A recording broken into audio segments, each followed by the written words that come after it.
guys मैं first new blog यसमा देखाउँछु म आफ्नो आमाहरूको घर तपाईको दसैँ कस्तो जाँदैछ आज टिकाको दिन थाहा छैन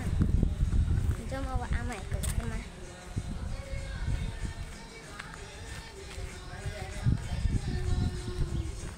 यहाँ हेर्नु आमाहरूको गाई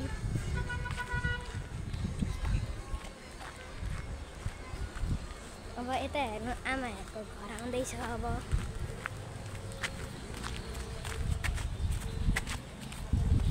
आयो घर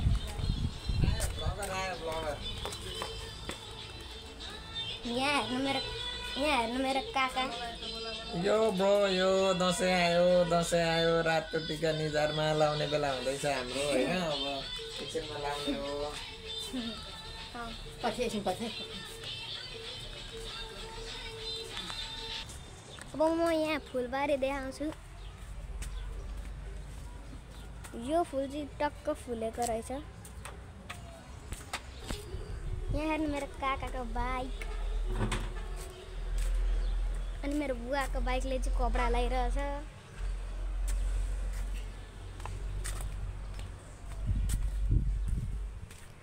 यो हाम्रो कल हो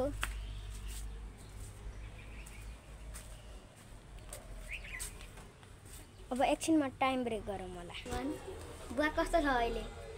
म त बिरामी छु नि हो नाति बुवाको आधी दसैँ चाहिँ बेड रेस्टमै गयो नि के गर्नु तँलाई कस्तो आएको छ हजुर तँलाई कस्तो छ त दसैँ आएको छ आज टिका लगाउने अनि मामुले जाने माउले कहिले जाने मामुले आज जाने आज जाने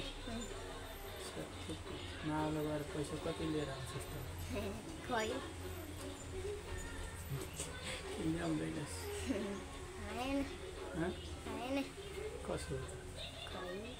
को जाने माउले म बाबा मम्मी अनि काका ससुराली जानेहरू नजानेहरू सोध्नु त काका ससुराले जाने कि नजाने ससुराली त जानु पर्यो नि ससुराली नगर त भएन हैन ससुराली चाहिँ हाम्रो मेन टार्गेट हो दसैँको हैन अनि यो जेनजीको आन्दोलनमा चाहिँ अस्ति चाहिँ थिएन यो अहिले यो पछाडि चाहिँ आएछ यो जेठ हैन यो जेनजीकै लागि हो जेनजीकै समर्थनमा हो यो